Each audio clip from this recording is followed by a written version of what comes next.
বিসমিল্লাহি ওয়াসসালাতু ওয়াসসালামু আলা রাসূলিল্লাহ আম্মা বা'দ সুবহানাকা লা ইলমা লানা ইল্লা মা 'আল্লামতানা সুবহানাকা লা ফাহমা লানা ইল্লা মা ফাহহামতানা ইন্নাকা আনতাল জাওয়াদুল কারীম সুবহানাকা লা ফাহমা লানা ইল্লা মা ফাহহামতানা ইন্নাকা আনতাল জাওয়াদুল কারীম সুবহানাকা লা ফাহমা লানা ইল্লা মা ফাহহামতানা إنك أنت الجواد الكريم قال رسول الله صلى الله عليه وسلم لا يدخل الجنة جسد غذي بحرام ندوة فقه একাডেমি এন্ড কনসালটেন্সি আয়োজিত ফিক অফ ফাইন্যান্সের লাইভ প্রোগ্রামটি যারা দেখছেন বা পরবর্তীতে দেখবেন সবাইকে আমি জানাই আন্তরিক মোবারকবাদ। আমরা আজকে যে বিষয়টি নিয়ে আলোচনা করব সেটা হলো কোন পেশা হালাল, কোন পেশা হারাম, কোন আয় বৈধ এবং কোন আয় অবৈধ, এই বিষয়ক শরঈ যে নীতিমালা রয়েছে এই নীতিমালা নিয়ে আমরা আলোচনা করব ইনশাআল্লাহ। তো শুরুতেই আমরা আলোচনা করতে যাচ্ছি হালাল উপার্জন এর গুরুত্ব নিয়ে। আমাদেরকে কেন হালাল উপার্জন করতে হবে, আমরা কেন পেশা গ্রহণের ক্ষেত্রে আমাদের উপার্জন যেন হালাল হয় সেই দিকটা খেয়াল রাখতে হবে। তো আল্লাহ রাসূল সাল্লাল্লাহু আলাইহি ওয়াসাল্লামের একটি হাদিস থেকে আমরা হালাল উপার্জনের গুরুত্বটা বুঝতে পারি। আল্লাহ রাসূল সাল্লাল্লাহু আলাইহি ওয়াসাল্লাম বলেছেন, লা ইয়াদখুলুল জান্নাতা জাসাদুন গুযিয়া বিহারাম, যে শরীরকে হারাম খাওয়ানো হয়েছে তা কখনো জান্নাতে প্রবেশ করবে না।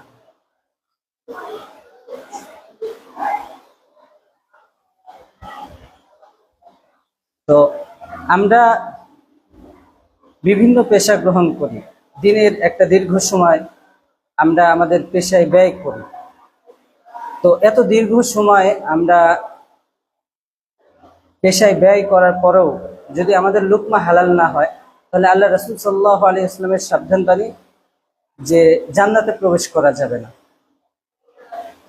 সুতরাং আমাদেরকে উপার্জনটা এমনভাবেই করতে হবে যেন আমরা উপার্জনের মধ্য দিয়ে হালাল লুকমা ভক্ষণ করতে পারি। পেশা গ্রহণ করার ক্ষেত্রে শরঈ দিক নির্দেশনা গ্রহণ করা খুবই গুরুত্বপূর্ণ। তো আমরা আজকে যে বিষয়টি নিয়ে আলোচনা করতে যাচ্ছি সেটা হলো পেশা বৈধ হওয়া এবং অবৈধ হওয়ার মানদণ্ড কি, বা কোন পেশা বৈধ কোন পেশা অবৈধ, এটার নীতিমালা শরিয়ত কি দিয়েছে সে বিষয়ে আমরা ইনশাআল্লাহ আলোচনা করব। আল্লাহ রাসূল সাল্লাল্লাহু আলাইহি ওয়াসাল্লাম হাদিস শরীফের মধ্যে বলেছেন, তালাবুল ইলমি ফারিযাতুন আলা কুল্লি মুসলিম, প্রত্যেক মুসলমানের জন্য দ্বীনে ইলম শিক্ষা করা ফরজ। এই হাদিসের ব্যাখ্যায় হাদিস বিশারদগণ বলেন যে যেই ব্যক্তি যেই পেশা গ্রহণ করে বা যেই পেশা অবলম্বন করে সে রিজিক তালাশ করে, আয় উপার্জন করে, তার জন্য ওই পেশার সাথে সংশ্লিষ্ট যে শরিয়া আছে এই শরিয়াগুলো জানাটা আবশ্যক, ফরজ। তো আমি যখন আল্লাহ রাব্বুল আলামিনের প্রতি ঈমান আনয়ন করেছি তখন আমার দায়িত্ব হয়ে যায় যে জীবনের প্রতিটি ক্ষেত্রে আমরা আল্লাহ রাব্বুল আলামিনের দিক নির্দেশনা মেনে শরিয়ত মান্য করে আমরা চলব। তা আমি যখন একজন মানুষ যখন আয় উপার্জনের কথা চিন্তা করে প্রথমে সে একটা পেশা গ্রহণ করে। তো কোন পেশা বৈধ কোন পেশা অবৈধ এটা নিয়ে শরীয়ত কিছু দিক নির্দেশনা দিয়েছে, নীতিমালা দিয়েছে যে এই ক্রাইটেরিয়া যদি কোনো পেশাতে থাকে তাহলে বৈধ, এই ক্রাইটেরিয়া যদি কোনো পেশাতে থাকে তাহলে এই পেশাটা অবৈধ। তো কি সেসব ক্রাইটেরিয়া বা আমরা কিভাবে পেশাকে হালাল অথবা হারাম বলে জাস্টিফাই করব, এই বিষয়ে কিছু নীতিমালা ফুকাহা ইকরাম তুলে ধরেছেন। এখানে আমরা আজকে 4টি মূলনীতি নিয়ে উল্লেখ করব, যে মোটা দাগে এই 4টি মূলনীতি যদি আমরা খেয়াল করি, লক্ষ্য করি, তাহলে পেশার বৈধতা এবং অবৈধতা আমরা খুব সহজেই নিরূপণ করতে পারবো, বুঝতে পারবো। তো প্রথম যে মূলনীতিটি রয়েছে সেটা হলো, যে পেশার মূল কাজটা শরীয়তে নিষিদ্ধ সেই পেশাটা গ্রহণ করা যাবে না, গ্রহণ করা জায়েজ না। যেমন নাচ গান করা, এটা শরীয়তে নিষিদ্ধ একটা কাজ। এখন কেউ যদি নাচ গানকে পেশা হিসেবে গ্রহণ করতে চায় তাহলে তার জন্য এই পেশা গ্রহণ করাটা জায়েজ নেই, যেহেতু এই কাজটাই শরীয়তের দৃষ্টিতে নিষিদ্ধ। এমনি ভাবে মদের বারে মদ পরিবেশন করা, এটার জন্য যারা নিযুক্ত থাকেন মদ পরিবেশন করেন, তো মদ খাওয়া এটাও হারাম, মদ পরিবেশন করা এটাও হারাম। সুতরাং এই কাজকে যদি কেউ পেশা হিসেবে গ্রহণ করতে চায় তাহলে এটাও তার জন্য হারাম হবে। অনুরূপভাবে সুদ আদান প্রদান করা, এটা হারাম। হাদিসের মধ্যে আল্লাহ রাসূল সাল্লাল্লাহু আলাইহি ওয়াসাল্লাম যারা সুদী লেনদেন করে, সুদী লেনদেনের সাথে সম্পৃক্ত, তাদের প্রতি আল্লাহ রাসূল সাল্লাল্লাহু আলাইহি ওয়াসাল্লাম লানত দিয়েছেন। সেজন্য কেউ যদি সুদী ব্যাংকে চাকরি করে, লেখালেখির কাজ করে বা মূল দায়িত্বগুলোর সাথে সংশ্লিষ্ট থাকে, সম্পৃক্ত থাকে, তাহলে এই ধরনের কাজকর্ম করা বা এই ধরনের চাকরি পেশা হিসেবে গ্রহণ করা জায়েজ নেই। তো মূল কথা হলো, যে পেশার মূল কাজটি নিষিদ্ধ সে পেশা গ্রহণ করা জায়েজ নেই। এখন কেউ যদি এমন পেশা গ্রহণ করে যে পেশাটা আসলে শরীয়তের দৃষ্টিকোণ থেকে জায়েজ নেই, শরীয়ত সম্মত নয়, তাহলে তার আসলে করণীয় কি? তাকে মোটা দাগে দুইটি কাজ করতে হবে। এক নম্বর কাজ হলো আল্লাহ রাব্বুল আলামিনের দরবারে কায়মন বাক্যে তওবা করতে হবে, তওবা করে এই চাকরি থেকে বেরিয়ে আসতে হবে। তওবা করার অর্থ হলো নিজে দৃঢ় প্রতিজ্ঞা করা, প্রতিজ্ঞাবদ্ধ হওয়া যে পরবর্তীতে এই ধরনের চাকরি আর কখনো সংশ্লিষ্ট হবে না, চাকরিকে পেশা হিসেবে গ্রহণ করবে না, এবং সামনে যে পেশায় গ্রহণ করে ওই পেশা গ্রহণের ক্ষেত্রে শরীয়ত আগে চেয়ে তারপরে পেশা গ্রহণ করবে। দ্বিতীয় কাজ হলো যে সে এই নাজায়েজ পেশা গ্রহণ করে যে আয় উপার্জন করেছে, এই আয় উপার্জনগুলোকে হালাল করতে হবে। আয় উপার্জনকে হালাল করার অর্থ কি? হালাল করার অর্থ হলো এই আয়গুলো আমরা কোন কোন কাজে ব্যয় করেছি। যেমন যে এই নাজায়েজ কাজ বা নাজায়েজ পেশা গ্রহণ করেছে, তিনি তার আয় দিয়ে খাবার খেয়েছে, বাড়ি তৈরি করেছে, জমি জমা কিনেছে, কাউকে দান করেছে, বিভিন্ন কাজ করেছে। তো তাকে সে এই পর্যন্ত পেশাটা গ্রহণ করার পর থেকে যত বেতন খরচ করেছে, ওই পরিমাণ বেতন তাকে সদকা করে দিতে হবে। কথার কথা, সে নিজে 10 লাখ টাকা খেয়েছে, তাহলে তাকে 10 লাখ টাকা আল্লাহ তাআলার রাস্তায় সদকা করে দিতে হবে। এমনি ভাবে কথার কথা, সে একটা বাড়ি তৈরি করেছে, তাহলে বাড়িটা কেনার সময় যে মূল্যে কিনেছে ওই পরিমাণ টাকাটা তাকে সদকা করে দিতে হবে।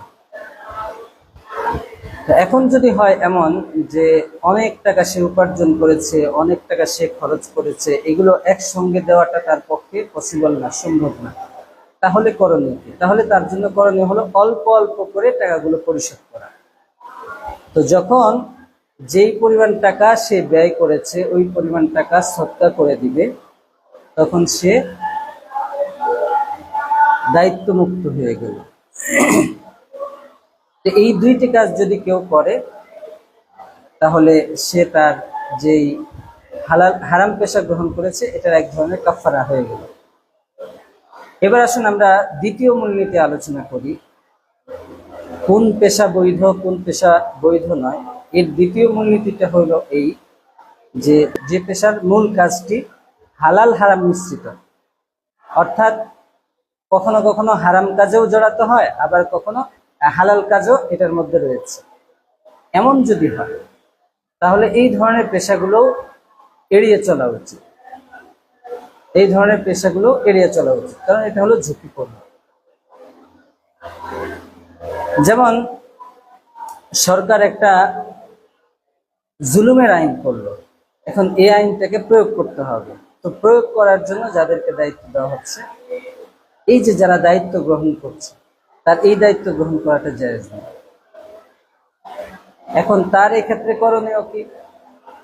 যদি একান্ত এই পেশা গ্রহণ করতেই হয়, তাহলে তাকে এমন পদ্ধতি আবিষ্কার করতে হবে, এমন ভাবে চলাফেরা করতে হবে যেন পরবর্তীতে কাজ করতে গিয়ে তার যে হারাম পর্যায়ের কাজ যেগুলো আছে এগুলোতে যেন তার সম্পৃক্ত হতে না হয়, জড়িত হতে না হয়, এমন ভাবে কৌশল অবলম্বন করে চলবে।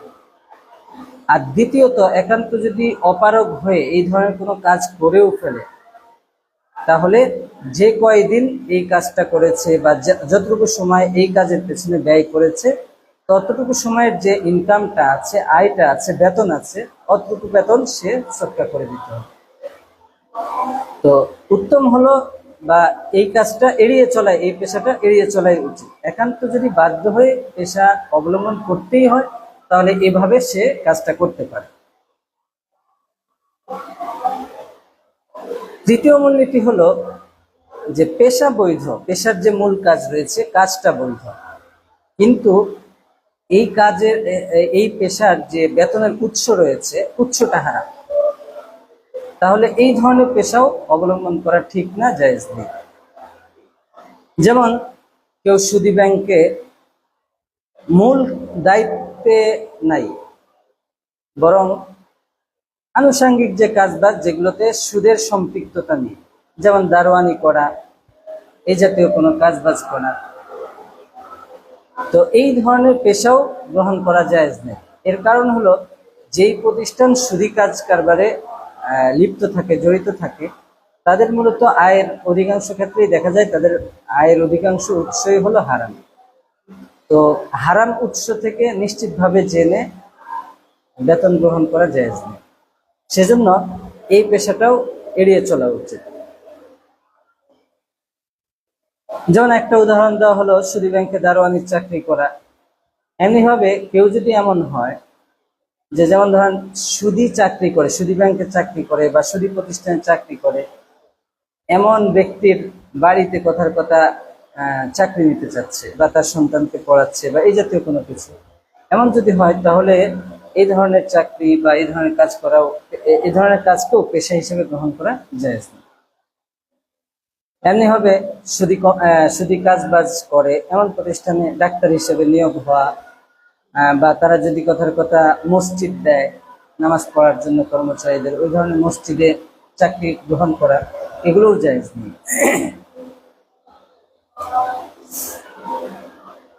তো চতুর্থ মূলনীতি হলো যে, যদি যে পেশাটা অবলম্বন করা হচ্ছে এই পেশার বেতনের যে উৎস, এই উৎসটাতে হালালও আছে, হারামও আছে, সেই ক্ষেত্রে এই পেশা গ্রহণ করা যাবে কিনা।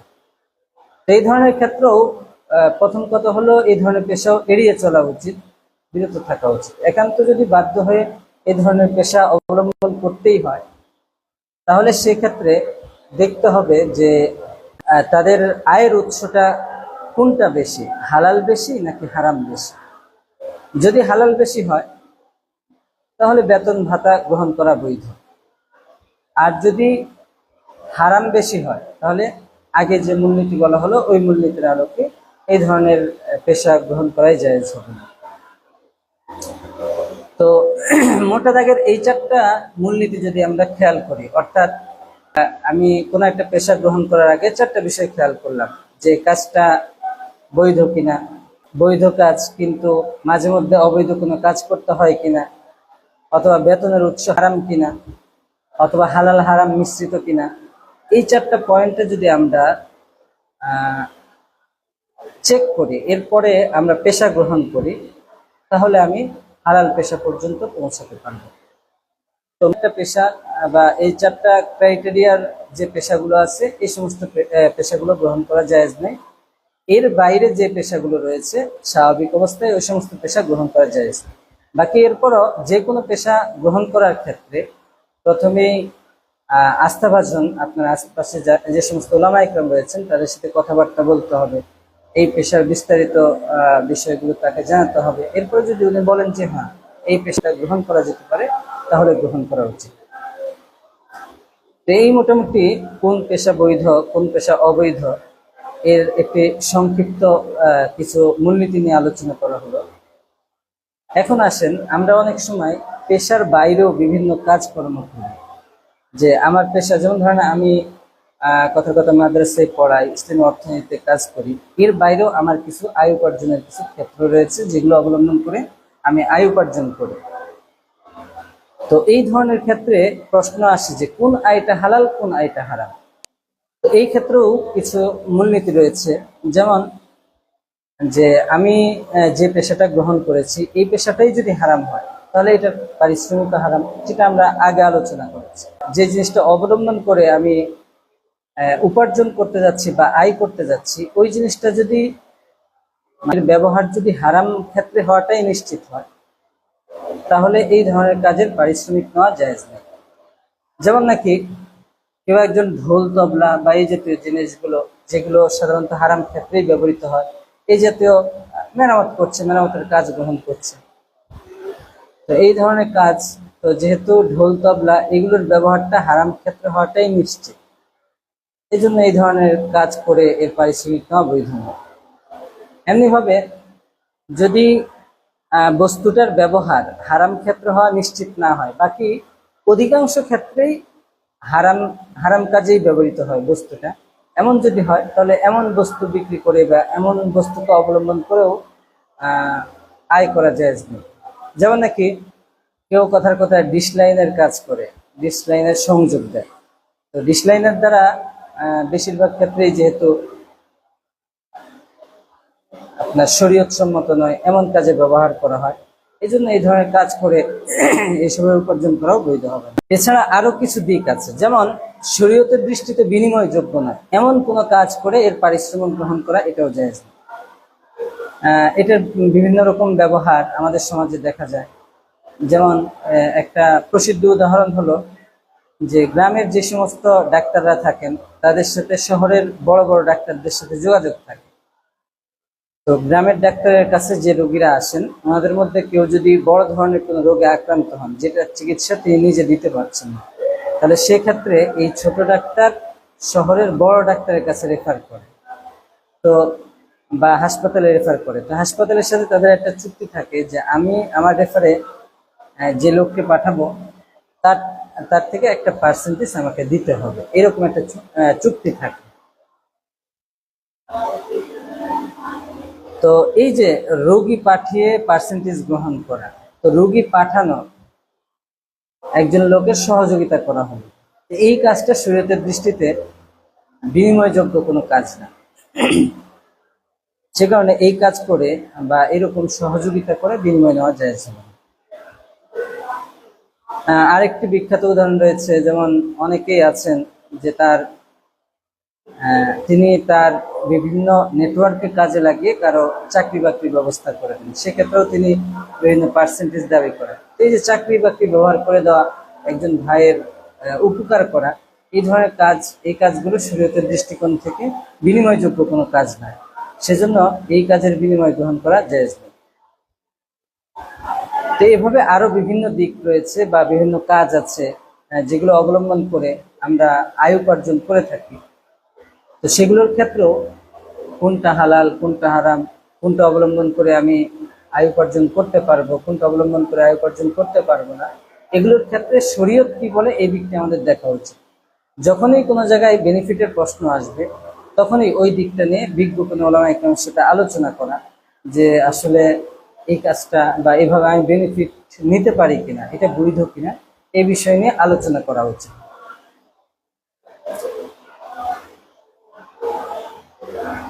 তো এই মোটামুটি আমাদের মৌলিক যে আলোচনা ছিল, এই আলোচনা এতটুকুই, যে আমরা কোন পেশা গ্রহণ করতে পারবো কোন পেশা গ্রহণ করতে পারবো না, এটা ছিল প্রথম আলোচনা।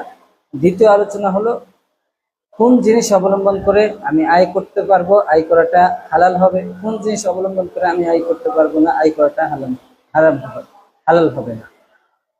তা আমি যদি আবার দুইটা বিশেষ সংক্ষেপে বলি, কোন পেশা গ্রহণ করা জায়েজ কোন পেশা গ্রহণ করা জায়েজ না, এর সংক্ষিপ্ত উত্তর হলো যদি কোনো পেশার মূল কাজটা হারাম হয় তাহলে সে পেশা গ্রহণ করা জায়েজ নেই।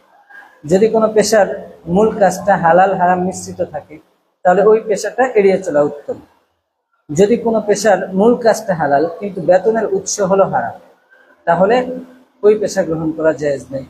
যদি কোনো পেশা হালাল হয়, পেশার কাজ হালাল হয় কিন্তু বেতনের উৎসের ক্ষেত্রে হালালও আছে হারামও আছে, তাহলে দেখতে হবে হালালের পরিমাণ বেশি, উৎসের মধ্যে হালালের পরিমাণ বেশি নাকি কম।